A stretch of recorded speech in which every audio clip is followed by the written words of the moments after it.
This is Between the Uprights. Football is life. The rest is just details. Here are your hosts, Joe, Matt, and Chris. The Philadelphia Eagles drop a close game in the final seconds against the Washington Commanders. They still have the control of the number 1 seed in the NFC East. They also are now the 2 seed in the NFC overall. But that's not the biggest concern here for the Eagles. The biggest concern is that Jalen Hurts is now left that game with a concussion, and his availability for their upcoming game is not certain. Concussions are one of those things where they can be back in a day or they can be back in 4 weeks. Sammy and his love for the Dolphins knows exactly what I'm talking about. The guy is an expert on quarterback concussions because he's had to watch them consistently. But we're going to leave that for another time. What the heck is going on right now? Is this a coup? Did you guys know about this? Matt, Chris? You guys knew about this? What the heck is going on? I told you, be prepared. Yo, this is my debut episode. What the heck is going on right now? No one's safe. You're getting the love taps, man. You're getting the love taps. Keep on going, the good news is that the Eagles do have an easy schedule down the road. Okay, they have the Cowboys, who with Cooper Rush have been looking significantly better, which is more of an indictment on how much money they paid Dak Prescott. But once again, we're talking about the Eagles, damn it. And then they have the Giants. Both of those are home games. Both of those will not really impact how they're looking right now. I don't think that they're in danger of losing the 2 seed or of losing this division. I think that they're going to be just fine. It does not matter how these next 2 games go. I think they go 1-1 at a minimum if Jalen Hurts can't go, just to make sure he's healthy for the playoffs. But it does bring up the concern of how ready he'll be to play when he comes back. So Chris, I'm going to go to you first on this one. Are you concerned about the Jalen Hurts injury for the Eagles and how this affects them moving forward, even with Saquon Barkley still manning the backfield? So, to be honest with you, I can't say I'm right now anyway. I'm not overly concerned with the concussion issue. We've seen several people come through, this last season who didn't take them. I mean, unfortunately, outside of the Miami Dolphins, it hasn't taken them long to get back. Right. So we look at a rookie, Drake May, right? He got knocked out with a concussion. He was back pretty much the next week. So I'm not overly concerned. I mean, I watched the tape. I didn't get a lot of chance to actually watch the games yesterday, so I watched a little bit of it today. And for me personally, I would be slightly concerned as far as like where there was no flag involved, because it does look like he got a head-to-head contact on that, to be honest. Not that I'm like terrible against the refs, which they have had a shitty season as well. But nonetheless, I digress. But it doesn't look like, to me anyway, it didn't look like it was a terrible concussion. It looks like, hey, like we're just gonna play it easy and take you out. So I don't really think he's gonna miss any games, to be honest with you. And then when you start looking at, even if he does miss a few, Saquon has pretty much, I feel like, has pretty much made his role announced with this team. Some people aren't going to like it. I've already kind of been on this bandwagon. I will continue on this bandwagon, especially after, this past weekend. I think Saquon has to be in the MVP conversation. He has to be. A lot of people are thinking, I know it's a quarterback league. I get it. Josh Allen is doing his thing. I get it. But when it comes to the MVP is supposed to be the most valuable player, right? So it's meaning they are the most important player on your team, period. Your team cannot operate without them. They clearly showed they can operate without Hurts.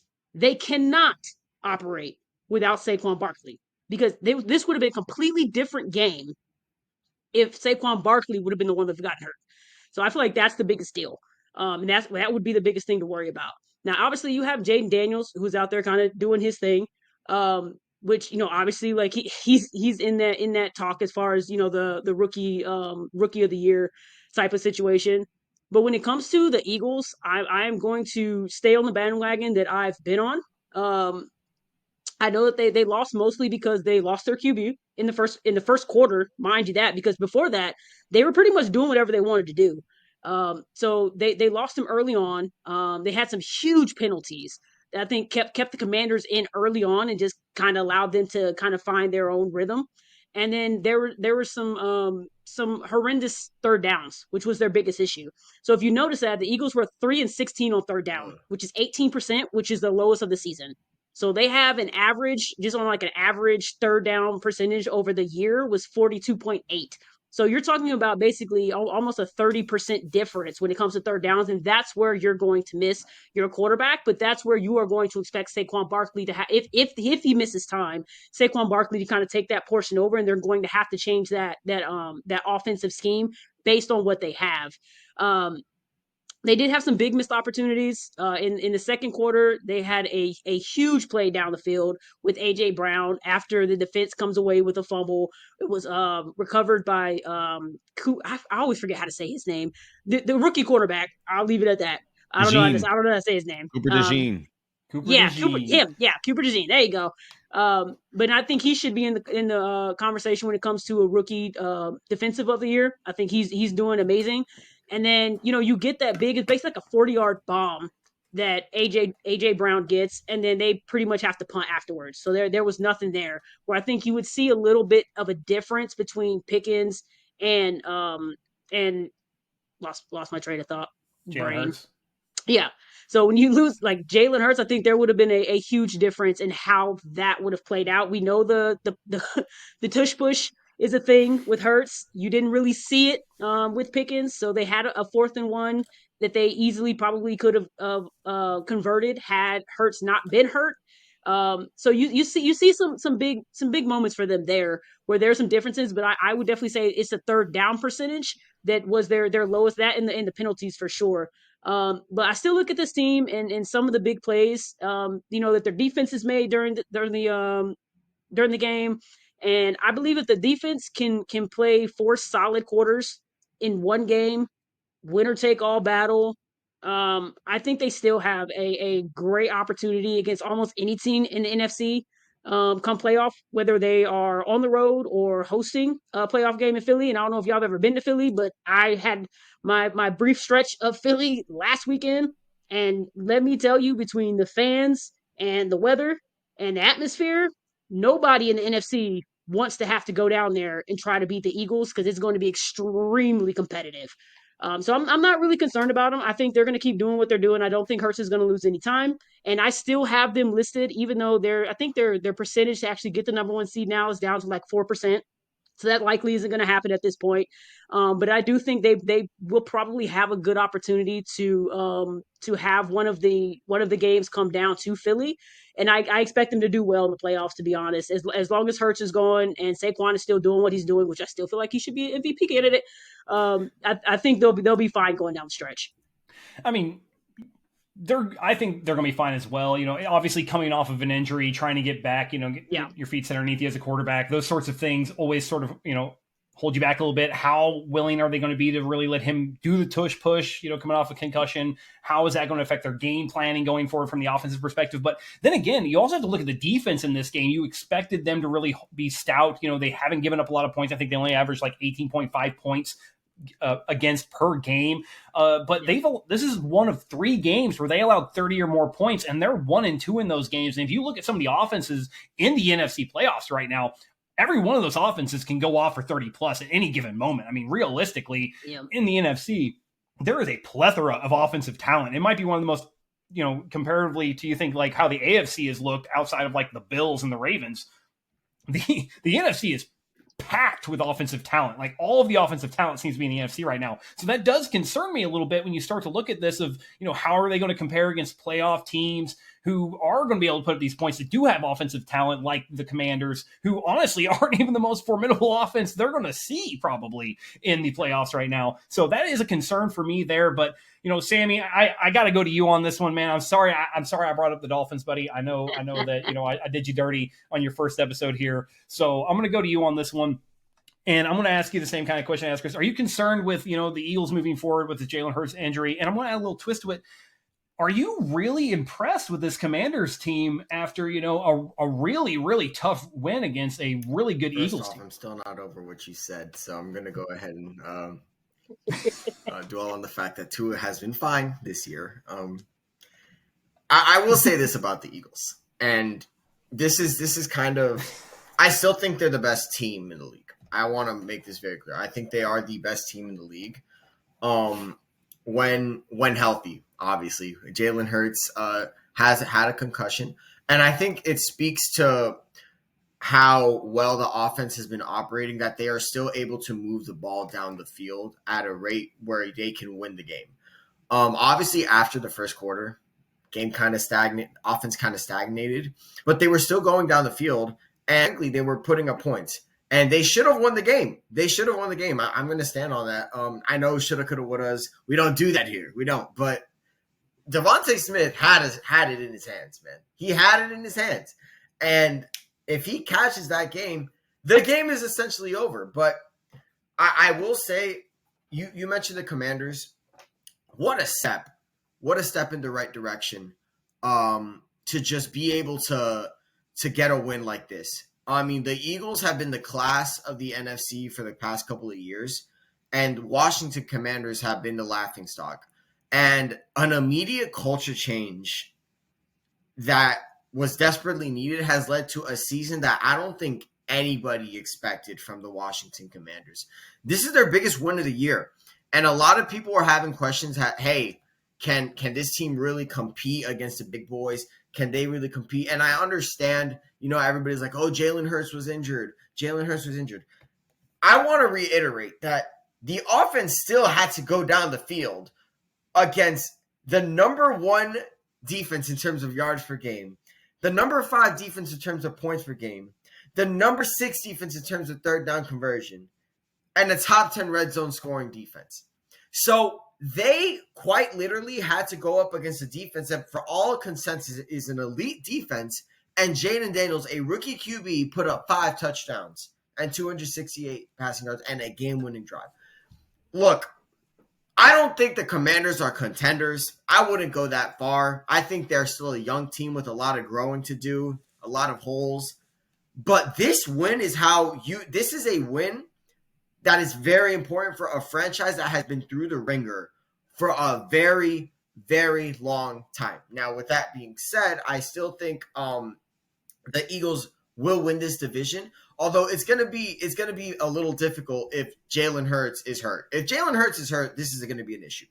It is. I still think they can operate the offense, but I don't think but I do think that Jalen Hurts adds a level to Jalen Hurts adds a different level to the offense in terms of his scrambling ability that Kenny Pickett just doesn't.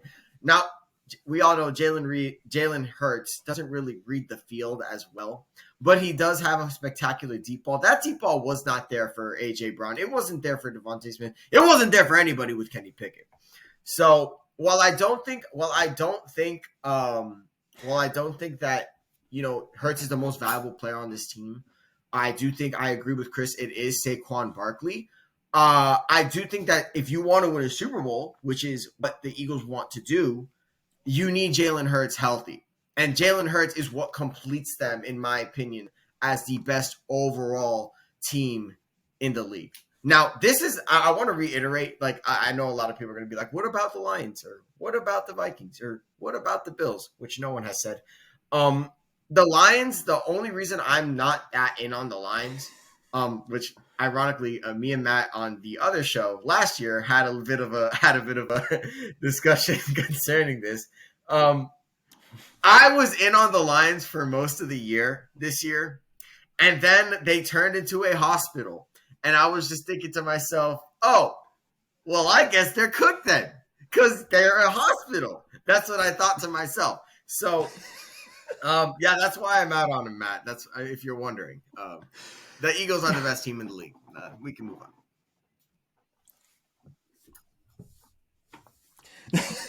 The funny thing is, we just put out an episode on this channel. Sammy, I know this is your first opportunity to be on here with us. Last week, where we literally the title and the entire thumbnail of it was Lions Super Bowl hopes on IR. Wow. Yeah. That was the only one riding with Why him. would you guys say that? Oh, bro, it was all me, dog. I see. That's the thing. I come up with the titles, I come up with the topics, they say all their pieces, and then I decide what it's labeled and named.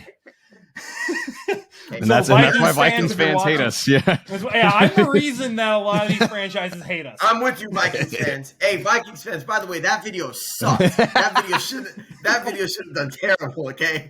That video should not have The Vikings are legit contenders. Bro. Sam Darnold is the truth. Bro. But I mean, you said a lot of good things. I think that it matters. I think that it matters that Jalen Hurts is healthy for them going into the playoffs. I think that, this defensive showing in this game is, isn't indicative of what we normally see from the Eagles. I think that it's a one-off. Any given Sunday, anything can happen. That's the beauty of football. We've seen it happen multiple times. I mean, look no further than the Giants going in and beating the undefeated Patriots in the Super Bowl, right? Like, no one thought they had a fucking chance, and all of a sudden, Patriots are not winning Super Bowl champions. Any given Sunday, it can happen. But Matt, I'm going to go to you on this one. What do you think, if this is sort of one of those things where, like, now the Eagles don't have the 1 seed, how does this change sort of their dynamic going into the playoffs? And, for the Commanders, how do you see this really sort of, energizing them heading into the playoffs in these final weeks of the football season? Do you think that they're building some momentum? Yeah, for the Eagles, I mean, obviously, they're, like Chris said, they're basically out of the number 1 pick or number 1 seed. They're definitely out of the number 1 pick sweepstakes. They've been out of that for about the last 9 weeks. But the number 1 overall seed in the NFC, they're probably out of that too. They're 4% chance, and obviously you got the Lions up there, and then you got the Vikings up there, and they're probably going to battle it out in Week 18 to see who gets it. So they're out of that. As far as the Commanders go. Listen, the Commanders, I don't think they're going to do anything in the playoffs. I think they're a really, really good team, and this is an amazing step for them, but I just don't think they have the complete team to do anything in the playoffs. But I don't know if you guys realize this, and this has kind of been a little bit of a discussion, across random media places. But the Spider-Man meme, where you're pointing at it, the 2 Spider-Mans pointing at each other like, wait, I thought I was Spider-Man. Wait, you're Spider-Man. That one, that's Dan Quinn and Jaden Daniels pointing at 2023 CJ Stroud and D'Amico Ryans, because this version of the Commanders is literally the exact same as last year's Houston Texans. I mean, you bring in a defensive-oriented head coach, you get a number 2 overall quarterback. The number 2 overall quarterback has one of the greatest rookie seasons ever from a quarterback perspective, and the team just looks really good throughout the regular season. And then you kind of know once they get to the playoffs, they kind of have a cap ceiling. They could win a playoff game maybe, but if they don't, you wouldn't be surprised. And that's where I'm at with the Commanders. And that is a huge step coming from where they've come from, coming from the ownership group that they just had to the new one they have now, to the head coach they have now, and to having Jaden Daniels, who's obviously looks like an established starting quarterback in the NFL, is amazing. But as far as takeaways from this game, I didn't really have too many. I mean, the Eagles defense was a big takeaway. Obviously, they got 5 takeaways, but then they allowed 5 touchdowns as well. 3 out of the last 4 Washington drives, they found the end zone, and obviously to end the game, they found the end zone. But obviously, Jalen Hurts wasn't there, and you got to play with Kenny Pickett. So I'm not taking that game too seriously as far as either side goes, really. I'm not reading too much into that game, but it was a little bit concerning to see the Eagles defense kind of get ran through like they were at times during that game. But listen, my biggest takeaway has nothing to do with this game, okay? So I'm going to go on a completely different tangent than this game goes, because I didn't have any big takeaways from this game. Jalen Hurts was hurt, and he's going to be fine. He's going to come back from his concussion, okay? So I'm going on a completely different tangent, okay? This game, the Commanders beat the Eagles, okay? We saw on Sunday Night Football, the Cowboys beat the Buccaneers. What does that mean now? That means now in the NFC South that the Falcons hold their destiny to win the NFC South. And what game do we see next week on Sunday Night Football? It is the Washington Commanders hosting the Atlanta Falcons. And listen to me, man. I thought this game would be, when a few weeks back, me and Chris talked about this. I thought this game would be for the final NFC wildcard spot. I thought this was going to be determinant for the NFC wildcard spot. And it would have been right if Jalen Hurts would have stayed healthy, but he didn't. So we can't do what ifs, blah, blah, blah, blah. But that would have been correct. But now it's for a huge, huge game. So basically, this is for the Atlanta Falcons to win the NFC South. And it's so much more intriguing now because Michael Penix is under center. This is going to be his second career start. It is going to be at Washington with a chance to win this division. I'm here to tell you guys, Michael Penix is legit. If you guys watched any of that game on Sunday against the Giants, again, another NFC team, Michael Penix, again, don't be a box score merchant, okay? Don't just look at the box scores and say, oh, he didn't play well, blah, blah, blah. Michael Penix Jr. is legit, and this game next week, I'm telling you right now, Bijan Robinson's going to have a big game, because the another reason why the Commanders can't win is because their rush defense is terrible, okay? They're third worst in the NFL against the run. That's both total yards and yards per carry, okay? So Bijan Robinson's having a big game. Biggest strength for Michael Penix Jr., deep ball. He's going to have a play action deep ball. He's going to throw that thing down the field to Darnell Mooney. Atlanta is going to win a shootout this game. And then it's going to come down to week 18. Michael Penix versus Bryce Young for the NFC South title. Okay. That's what's going to happen. And Michael Penix, I'm telling you right now, he is that guy, and he's going to pull it out. So, again, I don't have any big takeaways from this game. I don't really care about this game. This game didn't really matter in the grand scheme of things, okay? Michael Penix Jr. is going to lead the Atlanta Falcons to a division title. Boom. There you have it, Joe. Take that. Take that, Sammy. You're over there making faces in the corner. Boom. You got it. No. This is not allowed. Joe, he literally cannot do this. He's talking about a completely different subject. First of all, Michael Penix didn't do a damn thing against the Giants, okay? I do what I want. He didn't do a damn thing. We all saw that. We all saw the game. We all saw the game. Oh, you know, a little dump off here. Oh, a little wide open play on the middle of the field. He's been up on this whole thing since the draft. He's been on. It's funny you said that, Sammy. It's funny you said that, Sammy, because I got some numbers. Michael Penix was perfect on throws between the numbers in his NFL debut. 11 for 11, 143 yards, 1.51 EPA per play, 13 yards per attempt, and 8 first downs. So he didn't do anything. Yeah, he did a whole hell of a lot, my friend. He did okay. Sammy, let me tell you how he got here. I don't understand what is going on here. Let me tell you how we got here. See, Matt doesn't see teams. He heard we were talking about a bird team faced an NFC East game and team, and he was like, "Oh yeah, the Falcons and the Giants. That's a bird team versus a fucking NFC East team. That'll work. That's what we're talking about today." He didn't care. You want to know what I heard? He's like, "Oh, we're talking about quarterbacks." You want to know what I heard Penix for the Jr., first? That's what he heard. Yeah, you want to know what I heard for the first 15 minutes while I wasn't talking? A whole lot of nothing that doesn't matter. That's what I heard, and I chose to make this conversation matter. So this conversation matters because Michael Penix is that guy, and he's going to take them to the NFC South title. There you go. Thank you. This has been Between the Uprights. Football is life. The rest is just details.